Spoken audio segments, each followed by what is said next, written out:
Hello, everyone. Coming up here on the Pro Wrestling Show, we are coming off the heels of a historic SmackDown. We saw Roman Reigns made Daniel Bryan quit, submit, being banned from SmackDown for good. What's the ramifications of that? With Roman Reigns putting Daniel Bryan off the shelf for now. Also, is Cesaro lurking around as he wants a piece and a shot at Roman Reigns? But there's championship implications as well with Cesaro in his match against Seth Rollins. Can Cesaro outlast Seth Rollins in the match that elude him to get a one-on-one championship match? Let's wait and see.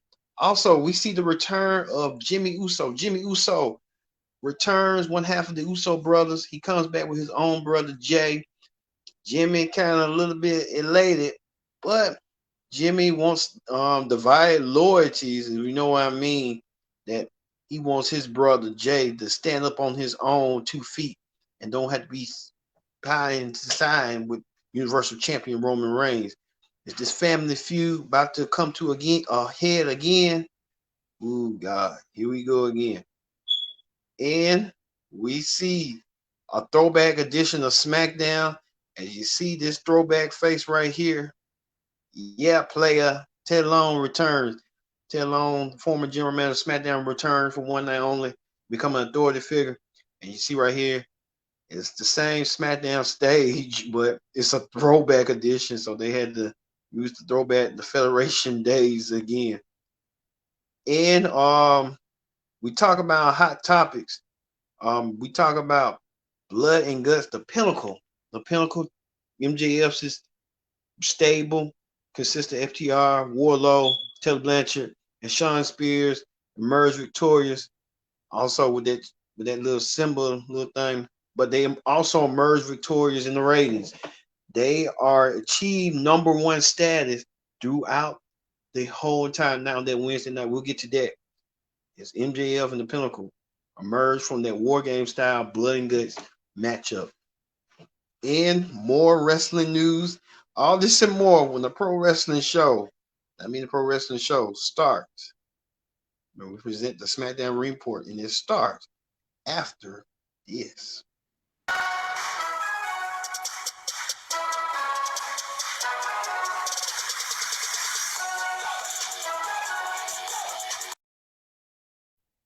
Hello, everyone. Welcome to this edition of the Pro Wrestling Show. I'm your host, as always, Kenny Diggs here. Glad you can join us in the Pro Wrestling Show. Thank you all for watching this edition of the Pro Wrestling Show. Presents the SmackDown Ring Report. Like we said, before we get started, join in the conversation using the hashtag Pro Wrestling here on Connect. And don't forget to subscribe. Subscribe to our channel. We are here. We love pro wrestling. We care about pro wrestling. And we're glad you are here with us during this pro wrestling boom. Thank you all again. Also, like we said, we're going to talk about what we're going to talk about. The SmackDown Ring Report. SmackDown was tonight. SmackDown went back old school, back to the days of the World Wrestling Entertainment, the Federation days, and the Attitude Era. It was kind of like they didn't have no legends, but they kind of made up for just having matches. They said it was because it was the Fox network wanted it was a directive, so they want to go with Fox. So let's get started. Get started with coming off the heels of his huge win over Daniel Bryan over the Universal Championship. Roman Reigns retained. Roman Reigns told Daniel Bryan last week, if you can't beat me, you got to leave SmackDown. And that's what Roman Reigns did. He choked Daniel Bryan out with that guillotine chokehold and banished Daniel Bryan from SmackDown. So Daniel Bryan can't appear on SmackDown no more. It's just he probably can go on Raw or NXT. Daniel Bryan we haven't seen the whereabouts of Daniel Bryan in a while. We don't know what Daniel Bryan's psyche or what he's going through. We just don't know. But Daniel Bryan's friend Cesaro had to watch in horror as Daniel Bryan was carried out and smashed, his head scrambled from Roman Reigns. We haven't seen Edge neither. I just think they just gone. They just was trying to put Roman Reigns over, and that's what they did. But Cesaro, You see right here, we'll get to that. What's going on with Cesaro getting trying to get his hands on Roman Reigns. Roman Reigns came out there and told the SmackDown universe that hey, he's the head of the table, he's the Universal Champion. Everyone should respect him, and Roman Reigns carried that title with immense pride, and a lot of people think he's arrogant, and with the clutches of Paul Heyman in his corner, who knows how dangerous Roman Reigns can be in the near future, defeating the likes of Edge, Daniel Bryan, Kevin Owens, you name it. He had to put his cousin Jay in line, and Roman Reigns boasting about beating Daniel Bryan. Daniel Bryan can't come back on SmackDown no more. It was a spoiler. All of a sudden, you see right here, Jimmy Uso came out there to embrace Roman and Jay. We thought Jimmy was going to be a part of the group. It was assumption because Jay was a part of the group.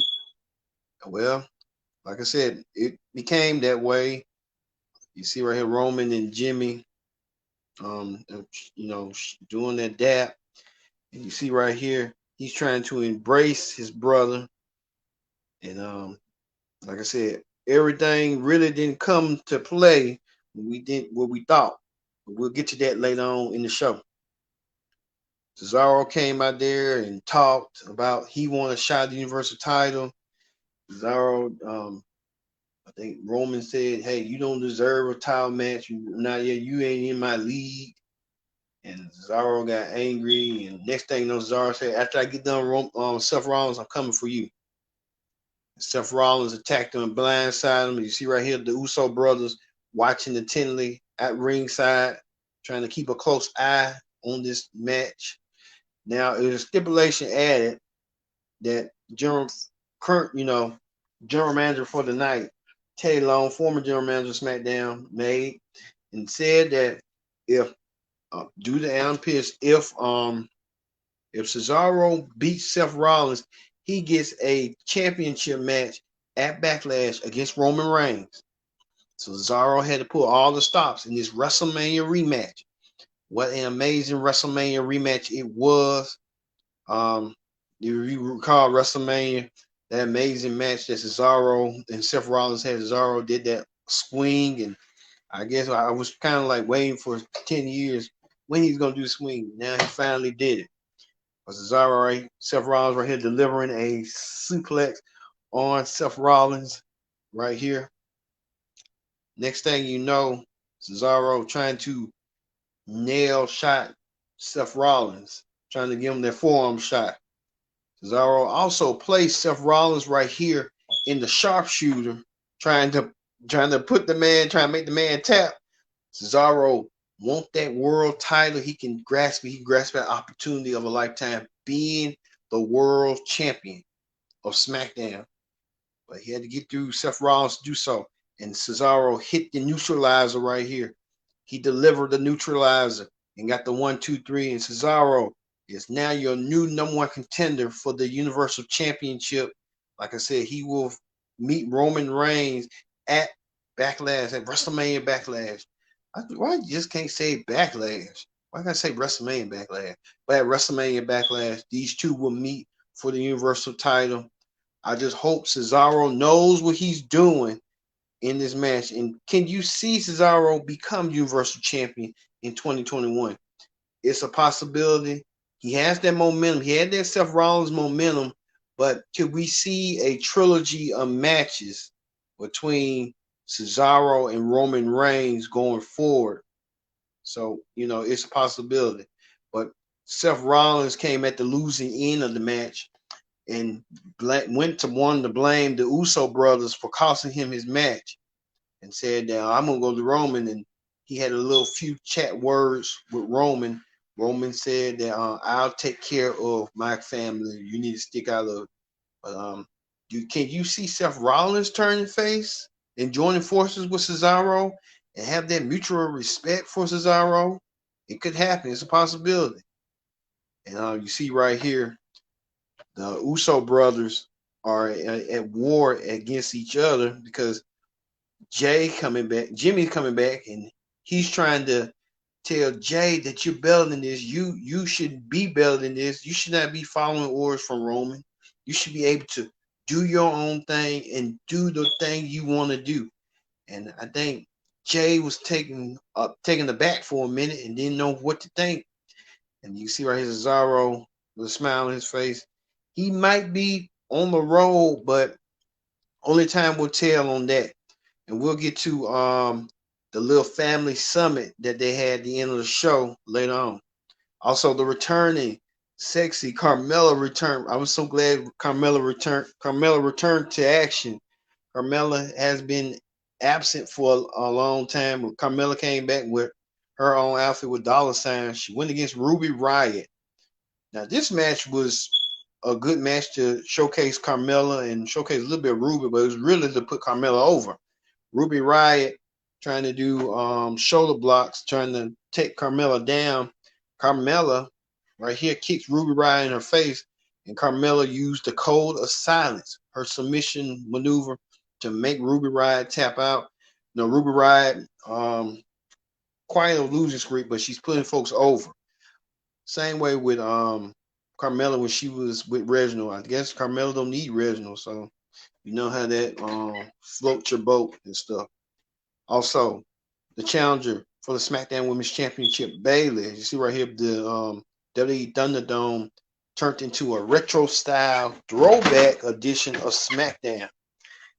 Nice aesthetics, you know how they go. But Bayley came out there to talk about and brag about the former women's champions of the heyday.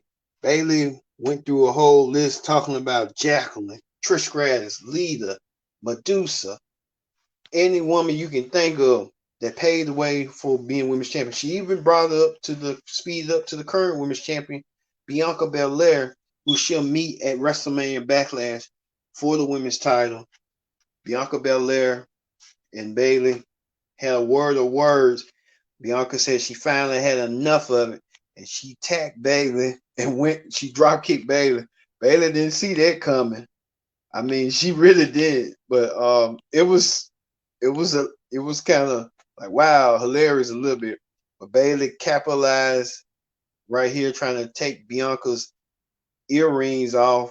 I thought she was gonna rip her earlobes off in a way too, but she kind of stepped on her hair and let her know that she's coming for her title and did her maneuver. So look for that, Bayley versus Bianca Belair for the SmackDown Women's title in 2 weeks' time at WrestleMania Backlash. These women are going to really battle it out for the women's title.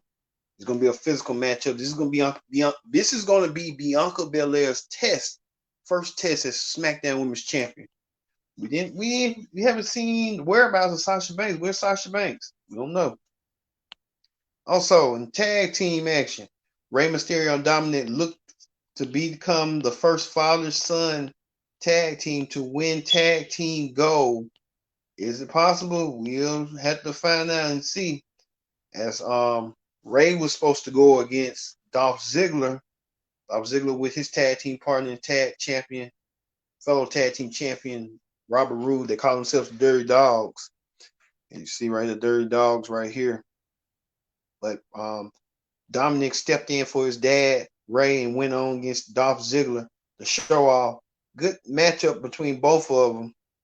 And see right here, Dominic taking the fight to Dolph Ziggler. Dolph Ziggler, a former multi-time champion in his own right, but he lost to Dominic with the help from Rey. So, like I said, it's going to be real interesting to see. I believe Rey and Dominic will be tag team champions and make that feat, make that history. No father-son duo has done it. I think unless if you go way back when Kurt Hennig and his dad, Larry the Axe Hennig and AWA became father and son tag team champions, they're going to finally have a tag team champion of father and son. So look for that. Also, Nia Jax and Shayna Baszler Smollett Reginald went one-on-one against a passionate Tamina. Tamina Snuka has been passionate If you saw that promo on Talking Smack, check it out. If you got Peacock, it's free on like the free devices. Watch Peacock, but you know you have to pay for a tier price for WWE. But Tamina Snuka delivered a smart promo that it was heartfelt. She was sick and tired being looked upon. She wanted some action. She got it with Reginald. Reginald said that he's gonna put that sour taste out to me in the mouth. Reginald doing his acrobatics, and they were saying it was man versus woman. I felt like it was an intergender match, man versus woman, yeah. But Tamina could hold her own. Tamina was trying to catch Reginald. Reginald was kind of playing these acrobatic games until Tamina was going to go up until Shayna Baszler went up and tried to do the splash, but Nia and Shayna saved Reginald, and they went after Tamina, causing a disqualification. You can see right here, she's going for the jugular. She's trying to knock Tamina out senseless. But both Nia and Shayna did knock out Natalya and Shayna. So next week sets up a whole tag team time match between Jax and Baszler versus Natalya and Tamina. Look for that. Also, I kind of felt like this was a version of SmackDown's version of Survivor Series. 5-on-5, 10-man tag.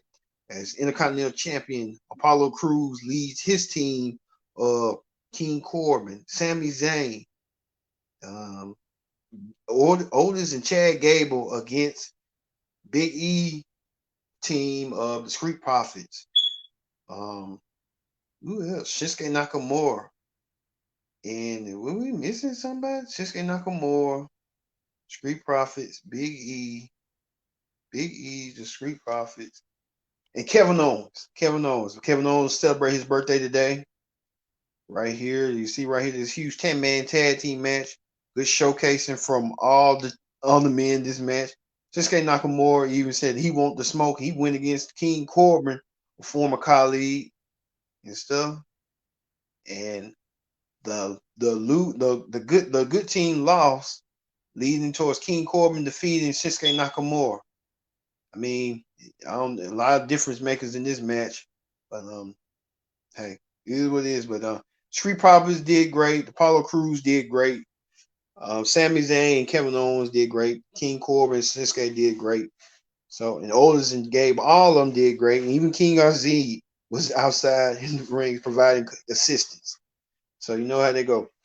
I think it's going to be a rivalry. I look for a fatal four-way between Apollo Crews defending his Intercontinental gold against Kevin Owens, Big E, and Sami Zayn. Because Sami Zayn kept eyeing that title like he wants that title back some way, somehow. Also, it was a family feud between Roman Reigns, Jay, and Jimmy. Was that lack of excommunication going on between them? Jimmy trying to tell Jay, you need to not walk in Roman's shadow. You need to step on your own. You don't have to do this. You're greater than Roman. Roman needs you. Roman Reigns begged to differ, with everybody looking on. Even going back to a history, a couple of months ago where Roman defeated Jay in that Hell in a Cell match for the Universal title, that Jay had to fall in line just like everybody else. Roman said, I don't want to do this to you, but if I got to do this, then I have to do this because I'm the head of the table. You're not the head of the table. And I think Roman was trying to send a message to Jimmy that, hey, fall in line just like your brother and be great like I am. And you don't want to be great, then I'm just going to show you. Better than I can tell you. All of a sudden right here, Cesaro attacked all three men. He even attacked Roman Reigns and left Roman Reigns laying. Cesaro standing tall right here. Cesaro wants that Universal Championship in the worst way. And I can tell you right now, Cesaro looks like he can be a legitimate challenger to the championship. To the championship. It's that Cesaro has that ability. Cesaro wants the goal. worse way than how Cesaro could be walking out WrestleMania Backlash as the next Universal Champion. But we just have to wait and see on that because Roman Reigns got a lot of family issues that he has to attend to in his own family. So let that go. All right, that ends the SmackDown Ring Report. Let's move forward to Hot Topics. On Hot Topics this week, man, what a hot topics we got to talk about right now. And I mean right now, like this. Let me tell you right now. The SmackDown Fist came out in store tonight. And you see right here, well, it didn't, but it was like a little CGI effect. The SmackDown Fist came out for CGI, as well as WWE trying to do that little vintage stuff. So everyone kept talking about the fist, and they wanted to see the fist, and WWE granted them a fist. So there they go. So with SmackDown, so everyone was satisfied. Look for them saying they were satisfied with the fist and stuff. Also, too, MLW ended its season finale, and it came with shocking news. Now we know that Serena De Renta, who is a manageress of MLW for so many years, now her MLW, she's no longer with MLW no more. I don't know what's going on with that. Is she? I mean, she's a good manager. She reminds you of Sensational Sherry, and they just gonna let her go like that? Is there bigger plans for her in the future? You know, a manager, a person like that, you want to keep them in your roster. But MLW trying to grow, and I guess that Selena Del Rento feels like she wants to grow on her own. But the cliffhanger was that Serena Del Rento was kidnapped because she failed to produce more matches, more wins, and all of a sudden we got revealed who was El Jefe. El Jefe was none other than Lucha Underground's former Don Coelho. Man, you may know Don Coelho from Lucha Underground days when Don Coelho was really the owner, the mouthpiece of certain people, certain wrestlers. He returned, and now MLW is going to do business with their version of Lucha Underground, Aztec Underground. It's fascinating to see when they're going to bring this up. They're going to have to bring it sometime this fall, late this summer. So I'm intrigued to see the world of MLW never stops. I can tell you right now. Also, that huge blood and guts match earned the distinction. It reached a milestone for AEW and TNT being number one for that night. As we can see right here, TNT's AEW Dynamite was number one last night's number one program amongst the demographic 1849, the first achievement for a wrestling franchise as the show continues to have the youngest wrestling audience on TV. They say too, AEW was the number one program cable amongst 1849, a first time feat for the wrestling franchise. So this is a historic achievement for AEW doing this, being number one. It's just WWE was not number one since last 20 years, and AEW has done it. And they said that the average broadcast was 1.1 million, up 18% from last week. AEW has reached a 19.9 million this year, the youngest audience. And Tony Khan said, I quote, being number one in the ratings for the first time is a major triumph for AEW and a tribute to our talented staff and everyone at TNT, all above our loyal viewers. You can, like I said, that's a good feat, but don't, Blu-ray said on Buster Open, don't get too carried away. Continue that momentum and continue to grow. Don't brag about, ooh, we're number one. You be number one today and be number one, not number one tomorrow. So you have to keep your head up and not brag too much. Just keep that momentum going. You don't have to talk about I'm number one. I'm number one. We know the proof is in the pudding. So congratulations to that, and congratulations to the Pinnacle, because I said on the show on Wednesday, if you recall, that the Pinnacle was going to win, and they did. They won in a clear fashion, the fashion that Jericho lost, but it was kind of scary too. It was kind of reminding you of the Lion King. You remember where Scar had killed Simba's dad. Same way, there wasn't no killing, but MJF learned from the teacher. He was the student, and he became Jericho became the teacher. If you remember, the student versus the teacher match, MJF emerged victorious on top of the cage. Tony Schiavone was saying some harsh words about MJF that we can't say here, but you watch back and you see Tony Schiavone and JR and said some harsh words. Caliber was kind of keeping it in the middle, but the other two announcers, they old and they kind of like, we don't care. We don't care what we say.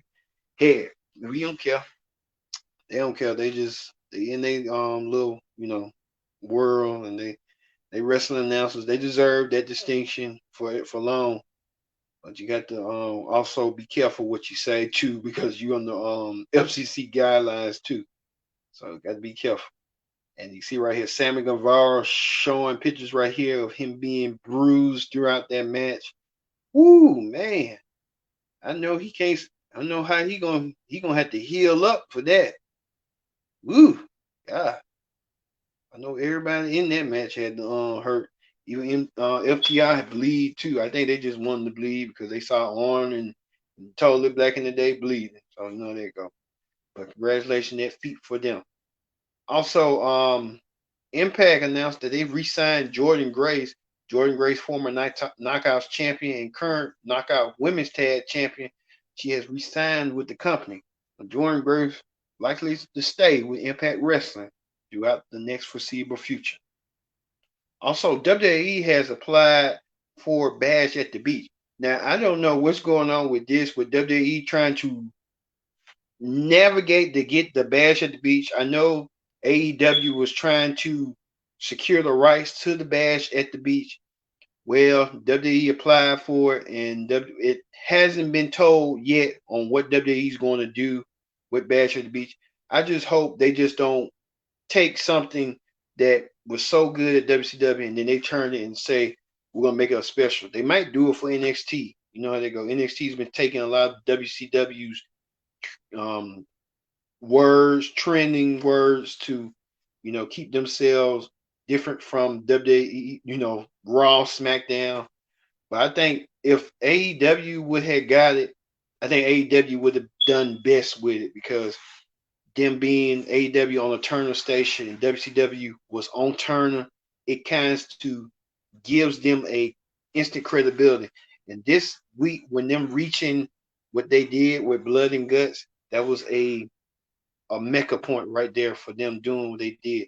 So kudos to them on with AEW. But WWE, be WWE, leave.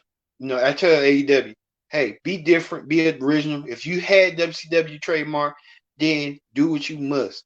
But since you don't have it, be original, create something new that a lot of people know. So with them creating Blood and Guts, that kind of makes sense. Also too, Big Cass, or he calls her W. Morrison, there's reports that he's dating DDP's daughter, Lexi, who is a AEW broadcaster. So, like I said, congratulations to them. They are a couple, because he's holding her like he holding anyone else. He used to date Carmella, but that's a different story. But they look happy. Congratulations in order. Also, current Impact, former Impact TNA champion Moose, saying that his goal is to win the Impact title before his contract is up in June. Like I said, Moose had numerous opportunities. He had opportunities against Austin Aries, which that was a mismatch. He had opportunities against Rich Swann. He lost that. It was just Moose got to look deep down himself and say, hey, I need to stay in Impact and get this title. And I feel like Moose should be the Impact champion, to be honest. But they just give it to other dudes for now. But, to each his own and stuff. Also, too, many of you may recall AEW was, I don't know if they sent the box, but Botchamania, that's most popular online. They show botch moves with WWE, any wrestling botches. Well, Botchamania said that YouTube tried to block him, but AEW gave him their second strike. They thought it was done with, but Botchamania said that AEW saved them, and it was a lack of miscommunication. They said something about the box. The box came out there and did what they did, but Botchamania should be back running again. So you know how that go in the end. All right, so we cover a whole bunch of stuff tonight. We cover a lot. We covered Seth Rollins versus Cesaro. Cesaro, if he won, he got a Universal Titles match, and he did so by defeating Seth Rollins. Man, so Seth Rollins, I don't know what's going for here. Seth Rollins might turn to a babyface sooner or later. I'm telling you. And then Rey Mysterio versus Dolph Ziggler. That didn't turn out to be Rey Mysterio. Dominic came in and filled in for his dad and got the 1, 2, 3, 4 over Dolph Ziggler. Thus, them getting a tag team title match at WrestleMania Backlash. The Mysterio family, Rey and Dominic, could they be the first father and son duo to overthrow the Dirty Dogs, become the new SmackDown Tag Team Champions? A whole bunch of endless possibilities. We gonna kick off too. And also, don't forget this Sunday, right here, not right here, but on the A&E network tomorrow night. A&E has biography. Booker T is going to be sitting around throughout A&E with his own biography, and he'll be a part of A&E's WWE's Most Wanted Treasures. I guess they're looking for the King Booker robe with the black robe he had at SummerSlam almost 15 years ago. So look for that. So it's a whole bunch of stuff coming up wrestling related. So hopefully I will come back on Sunday to do the Booker T review and my thoughts on Booker T. And I probably want to do the reviews on past legends. We did one on Macho Man. So I want to probably do one real soon, probably for Monday on Raw, the Raw Report. So you'll hear my thoughts on the Booker T documentary. Also, too, don't forget the Dark Side of the Ring, part 1 and part 2 of the late great Loose Cannon Brian Pillman, his life story, his wrestling highs and his wrestling lows. So look for that. So for me being Kendrick Dick saying so long, we'll see you this Monday for the Raw Report. See you later.